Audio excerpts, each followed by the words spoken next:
جو ہے یہ عربوں میں دور اسلام سے پہلے بھی تھا. اس کو عروبہ بھی کہتے تھے، اور عروبہ کا معنی ہوتا ہے رحمت. بعض لوگ نام بھی رکھتے ہیں بچیوں کا عروبہ، رحمت. اور کہا یہ جاتا ہے کہ مکہ میں کعب بن لؤی جو تھے آپ کے اجداد میں سے، انہوں نے سب سے پہلے لوگوں کو یا اپنے خاندان کو جمع کیا تھا، اور اس دن میں وہ ان کو کچھ نصیحت وغیرہ کرتے اور خطبہ دیتے. اور یہ جو اما بعد کا لفظ ہے یہ بھی انہی کی طرح منسوب کیا جاتا ہے کہ انہوں نے سب سے پہلے کہا تھا، کعب بن لؤی نے.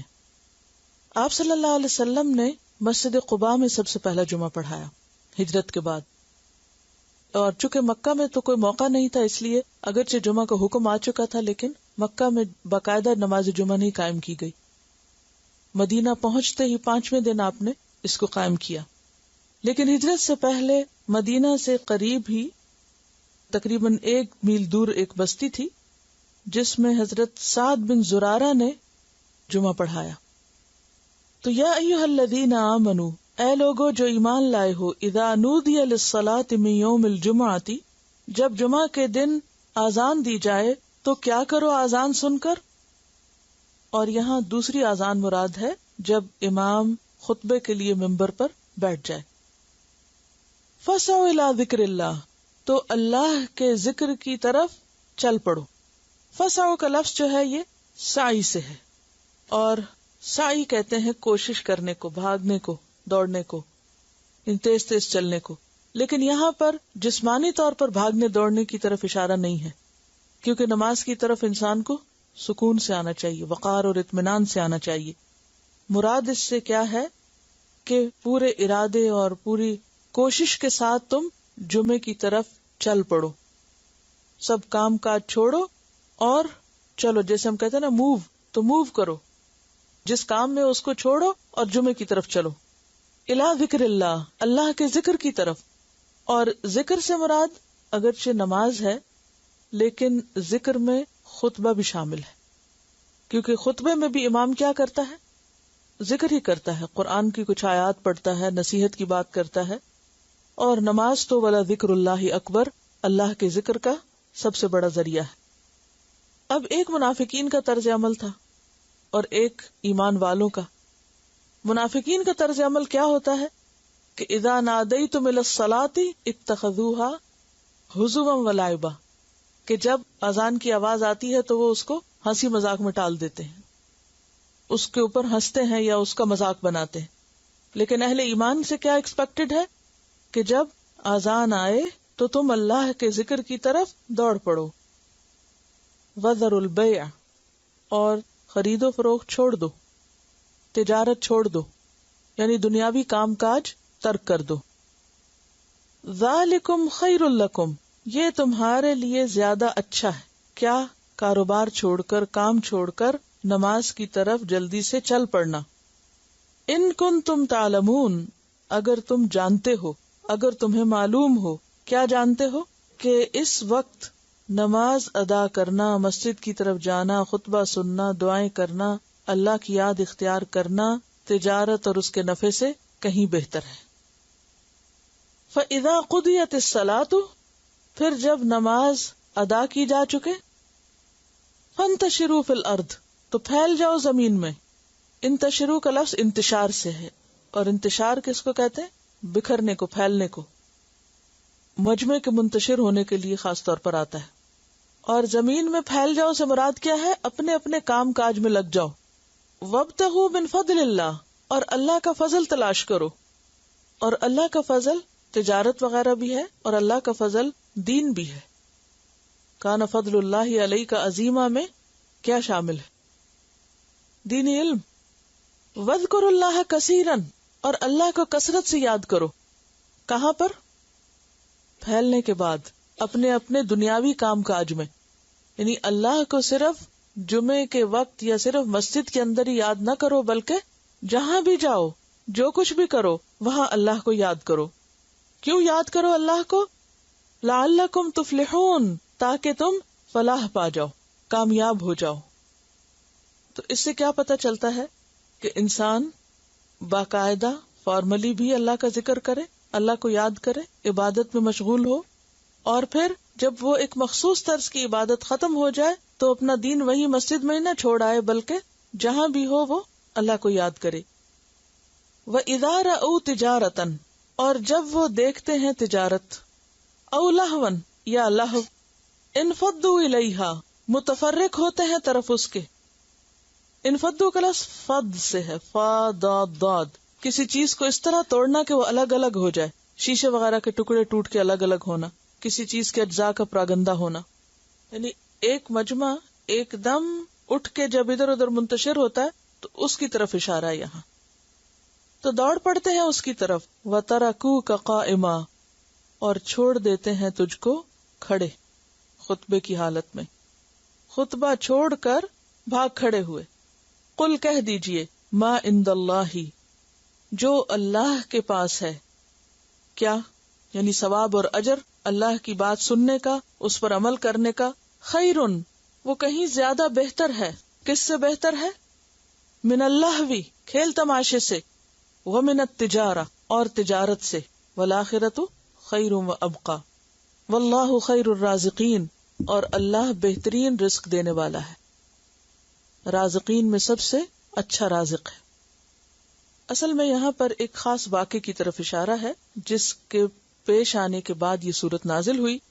آپ صلی اللہ علیہ وسلم جب ہجرت کر کے مکہ سے مدینہ آئے تو وہاں ایک بار سخت قحط پڑا، یعنی کھانے پینے کی اشیاء جو تھی وہ کم ہو گئی، مقامی بازار میں نہیں ملتی تھی۔ اب ہوتا یہ تھا کہ لوگ دوسرے ملکوں میں جاتے اور وہاں سے چیزیں لے کر آتے اور ان کو بیچتے۔ تو دحیہ الکلبی ایک تاجر تھے، کچھ یاد ہے دحیہ الکلبی کے بارے میں؟ تو وہ ایک تاجر تھے اور وہ شام وغیرہ کے علاقے سے جا کر گندم، زیتون اور اسی طرح کھانے کی کچھ اور چیزیں لاتے اور آ کے مدینہ میں فروخت کر دیتے۔ اب ہوا یہ کہ اس مرتبہ جب وہ آئے تو یہ جمعے کا وقت تھا، اور وہ اس طرح کرتے تھے کہ جب شہر میں داخل ہوتے تو اعلان کرنے کے لیے اس قافلے کے آگے آگے طبل بجاتے، جیسے گھنٹیاں بجاتے ہیں، یا کوئی کسی بھی جیسے آئس کریم والا جو آتا ہے تو کیا کرتا ہے، ایک خاص قسم کی آواز نکالتے ہیں۔ اس کا مقصد کیا ہوتا ہے کہ لوگوں کو پتہ چل جائے کہ کون آیا ہے اور کس مقصد کے لیے۔ اب یہ ہوا کہ جمعے کا وقت تھا، آپ خطبہ دے رہے تھے، لوگ بیٹھ کے سن رہے تھے، قحط پڑا ہوا، کھانے پینے کو کچھ نہیں، اتنے میں وہ آواز آتی ہے تو صحابہ کرام میں سے کچھ اٹھ کے فوراً دوڑ پڑتے ہیں بغیر اجازت لیے کہ جا کے کچھ جلدی سے خرید لیں، کیونکہ اگر اب نہیں خریدا تو پھر اگلے قافلے کا انتظار کرنا پڑے گا، تو اتنے دن کیا کریں گے۔ بہرحال اب جو ہی وہ نکلے تو آپ صلی اللہ علیہ وسلم نے پوچھا کہ کتنے باقی ہیں لوگ، تو پتہ چلا کہ ایک عورت اور 12 مرد، اور باقی سب چلے گئے تھے۔ تو اس پر آپ نے فرمایا کہ اگر تم سب چلے جاتے تو مدینہ کی اس وادی میں آگ بہہ پڑتی، یعنی یہ اتنا بڑا جرم تھا۔ لیکن بات یہ ہے کہ صحابہ کرام انسان تھے، انسانی ضروریات ان کے ساتھ تھی، اور ابھی ان کی وہ تربیت نہیں ہوئی تھی، ابھی انہوں نے ان تمام چیزوں کے بارے میں پوری طرح جانا نہیں تھا، لہذا بر وقت اصلاح کر دی گئی۔ اور کیا کہا گیا؟ قل ما عند اللہ خیر من اللہو ومن التجارہ، کہہ دیجئے کہ جو اللہ کے پاس ہے وہ اس لہو، اور لہو سے مراد یہاں کیا، وہ طبل جو بجا رہے، ومن التجارہ، اور وہ جو بزنس ہوگا بعد میں، واللہ خیر الرازقین، اور اللہ بہترین رزق دینے والا ہے۔ تلاوت سن لیجئے، پھر کچھ اور باتیں انہیں۔ ویسے تو دن میں 5 دفعہ ہم نماز پڑھتے ہیں، اور مردوں کے لیے باجماعت نماز ادا کرنا ضروری ہے، اور باجماعت نماز دراصل کیا ہے، اتحاد کا ایک سبق، کہ دن میں 5 دفعہ ایک دوسرے کو جا کے دیکھو، ملو، سوشلائزنگ کا بہترین موقع، ایک دوسرے کو پہچاننے کا موقع، ایک دوسرے کی صلاحیتیں جاننے کا موقع۔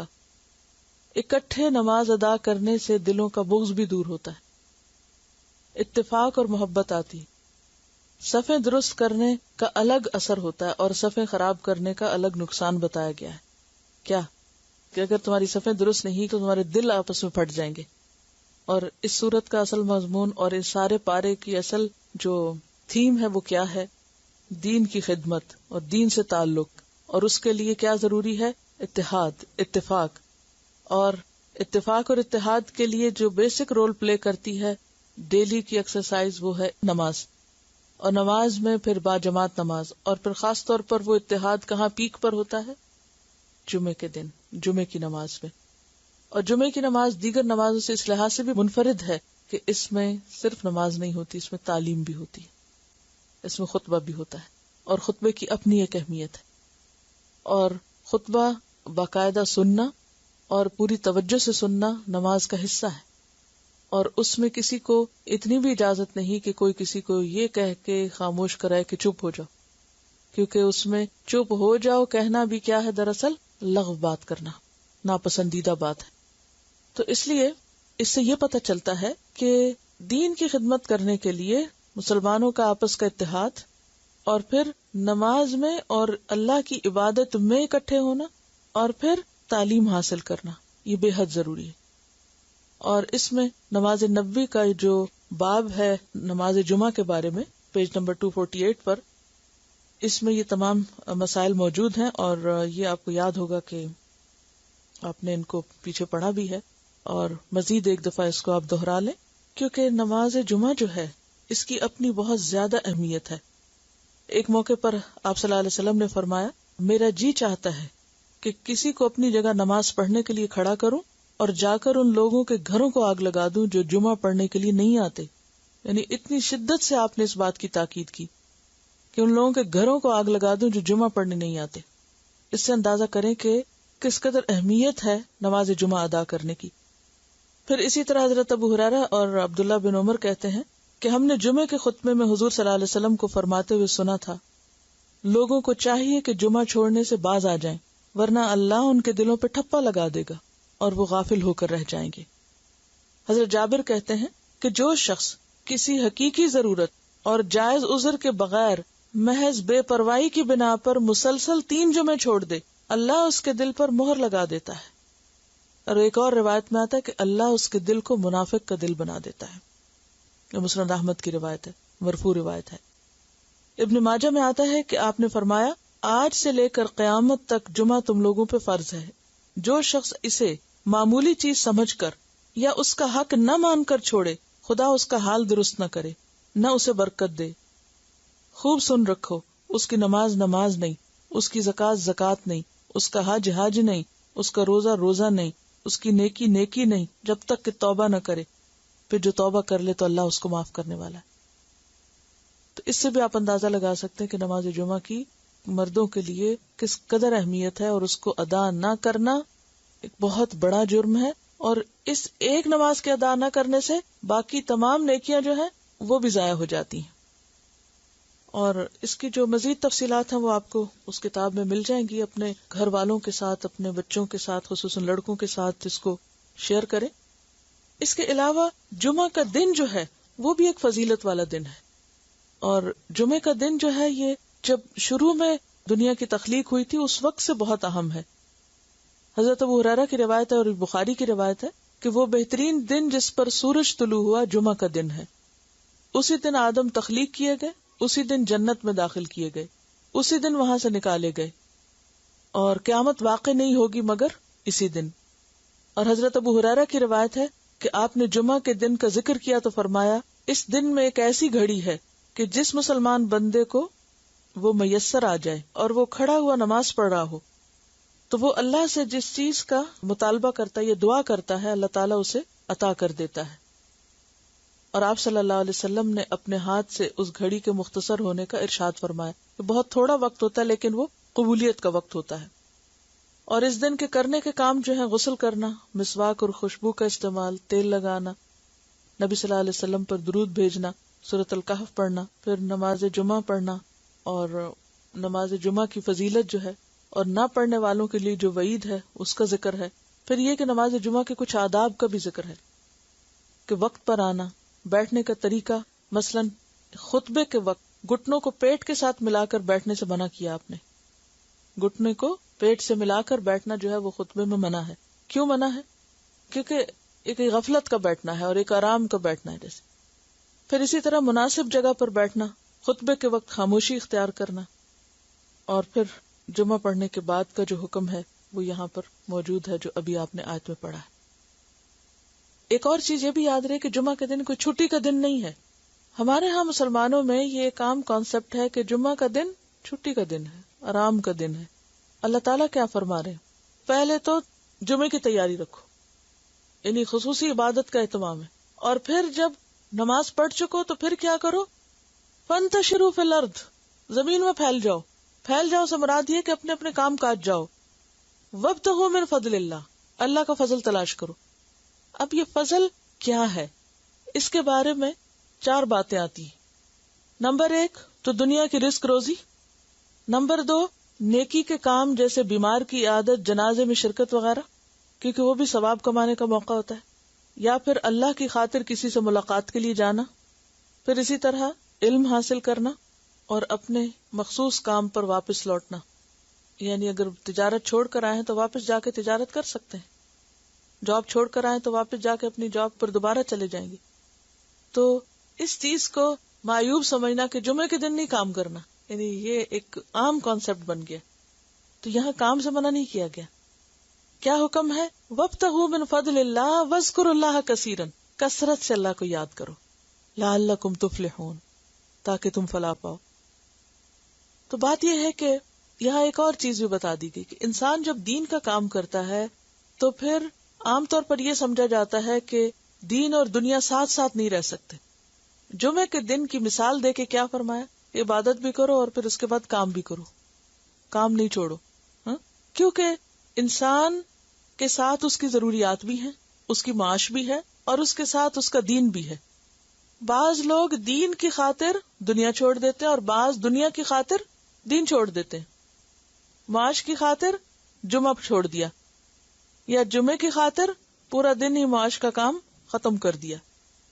بات یہ ہے کہ یہ دونوں ہی چیزیں ضروری ہیں، اپنی جگہ اہم ہے، اور دونوں کے اپنے اپنے تقاضے ہیں. اب ان میں بیلنس کیسے قائم رکھا جائے؟ تو یہاں پر وہی بیلنس سکھایا گیا ہے کہ عبادت کے وقت میں عبادت کرو اور کام کے وقت میں کام کرو. اور مومن کے لیے جب اس کی دین اور دنیا سامنے آتی ہیں تو اسے اپنی ترجیحات مقرر کرنی ہوتی ہے کہ اس کی پرائرٹی کیا ہے. اور یہ پرائرٹی اوقات کے اعتبار سے ہوگی کہ کس وقت کی پرائرٹی کیا ہے. یعنی اگر اذان ہو رہی ہے جمعہ کی تو اب پرائرٹی کچھ اور ہوگی، اور جب نماز ختم ہو گئی ہے تو اب کچھ اور پرائرٹی ہے. پھر اس دن کے حساب سے ضروریات دیکھو کہ کوئی فوت ہو گیا تو تعزیت کے لیے جانا ہے، یا کسی کی ملاقات کے لیے جانا ہے، یا پھر کام پہ جانا ہے. یہ کیا وہ اپنے جو دن کے کرنے کے کام ہیں ان کو اپنے سامنے رکھو. تو بات یہ ہے کہ ان دونوں کے درمیان توازن. معاش ضرورت ہے، دین مقصد ہے. مومن کے لیے معاش کا کیا مطلب ہے؟ کمائی کرنا ضرورت ہے، وہ اس کی زندگی کا مقصد نہیں ہے. یہ بات اچھی طرح ذہن نشین کر لیجیے. یعنی مومن کی زندگی کا مقصد دنیا کمانا نہیں ہے. مومن کی زندگی کا مقصد اللہ کو راضی کرنا ہے، اللہ کے دین کے ساتھ تعلق اور پھر دین کی خدمت. یہ اس کی زندگی کا مقصد ہو سکتا ہے، اور پھر ان دونوں میں اسے بیلنس کرنا ہے. ایک اور اہم بات یہ پتہ چل رہی ہے کہ انسان معاشی کامیابی کو اللہ کا فضل سمجھے، کیونکہ یہاں کیا کہا؟ وابتغوا من فضل اللہ. تو کمائی کر کے جو پیسہ آپ کے ہاتھ آئے گا وہ کیا ہے؟ دراصل اللہ کا فضل ہے. دوسری بات یہ پتہ چلتا ہے کہ اس دنیا کے کام میں واذکروا اللہ کثیرا کرتے رہو، یعنی عین دنیا میں بھی اللہ کو نہیں بھولنا. یعنی دنیا میں ہوتے ہوئے بھی اللہ کی یاد باقی رہے. اچھا، ہمارا حال الٹ ہے، ہم نماز میں بھی دنیا کو یاد کرتے رہتے. یہاں کیا کہا گیا؟ دنیا کے کام میں بھی واذکروا اللہ کثیرا کرتے رہو. تیسری بات یہ بھی پتہ چلتی ہے کہ جب دین کے کسی تقاضے کے لیے کال آئے تو کیا کرو؟ فسعوا الی ذکر اللہ. اس وقت دنیا چھوڑ دو اور دین کی طرف چلے جاؤ. یہ نہیں کہ دنیا کے لیے جب کوئی کال آئے تو دین چھوڑ دو اور دنیا کے لیے لبیک کہو. تو بات یہ ہے کہ والذین آمنوا اشد حبا للہ. مومن کہیں پر بھی ہو اس کو اللہ کی یاد آتی رہتی ہے، وہ ہر جگہ اللہ کی یاد سے معمور ہوتا ہے. اور یہ جو واقعہ ہے جس میں ابن کثیر لکھتے ہیں کہ آپ صلی اللہ علیہ وسلم نے جب یہ دیکھا کہ صرف ایک عورت اور 12 مرد باقی ہیں، فرمایا والذی نفسی بیدہ لو تتابعتم، اگر تم بھی چلے جاتے، حتی لم یبق منکم احد، کہ کوئی ایک نہ بچتا، لسال بکم الوادی نارا، تو یہ وادی آگ کی ہو جاتی. یہ اتنے سخت الفاظ کیوں فرمایا آپ نے؟ کہ جب دین کا تقاضا ہو، دین کی خدمت کا وقت ہو، دین کو آپ کی ضرورت ہو، اس وقت آپ اس کو چھوڑ کر اور مشغلوں میں لگ جائیں، خواہ وہ بعض اوقات کتنے اہم کیوں نہ ہو. اب آپ دیکھیے کہ قحط کی کیفیت ہو، بازار میں کوئی چیز ملتی نہ ہو، اور اسی وقت وہ قافلہ آیا اور ان کو پتا ہے کہ اگر اب نہیں ہم نے جا کے خریدا تو یہ سب کچھ ختم ہو جائے گا، پھر ہم کیا کریں گے؟ اتنی شدت کی ضرورت کے باوجود بھی کیا کہا گیا کہ نہیں، ابھی نماز نہیں ہو رہی تھی، خطبہ ہو رہا تھا. تو اس خطبے کو سننا بھی اتنا ہی ضروری ہے جتنا نماز کو ادا کرنا. لہذا اس وقت میں تم کوئی اور کام نہیں کر سکتے. ہم اپنے رویوں پر غور کریں. اچھا، ایک اور مشکل یہ ہے، یہاں پر خطبے کے لیے کیا لفظ آ رہا ہے؟ ذکر اللہ. ہمارے خطبے کس کے ذکر سے بھرے ہوئے ہوتے ہیں؟ دنیا کی سیاست. یہاں بھی بعض اوقات آپ دیکھیں کہ دنیاوی پہلو چھایا ہوا ہوتا ہے اس اصل پہلو کے اوپر، خاص طور پر فنڈ ریزنگ کی باتیں اور جو اناؤنسمنٹس اور اس طرح کی چیزیں ہیں کہ آپ سلام پھیرتے نہیں تو اسی وقت دنیا کی باتیں شروع ہو جاتی. یہاں کیا کہا جا رہا ہے کہ وہ ایک ذکر ختم ہو تو دوسرے ذکر کی طرف بڑھو. تو بات یہ ہے کہ جمعے کا دن روحانی ترقی کا دن ہے، ایمانی ترقی کا دن ہے، علمی اور ذہنی طور پر اپنی اپ برنگنگ اور اس نشو و نما کا وقت ہے. اس وقت کو اس کا پورا حق دینا چاہیے، اور اس وقت میں کوئی بھی اور کام نہیں کرنا چاہیے، چاہے وہ کتنا ہی اہم کیوں نہ ہو. وآخر دعوانا ان الحمد للہ رب العالمین. سبحانک اللہم و بحمدک، نشہد ان لا الہ الا انت، نستغفرک و نتوب الیک. السلام علیکم و رحمۃ اللہ وبرکاتہ.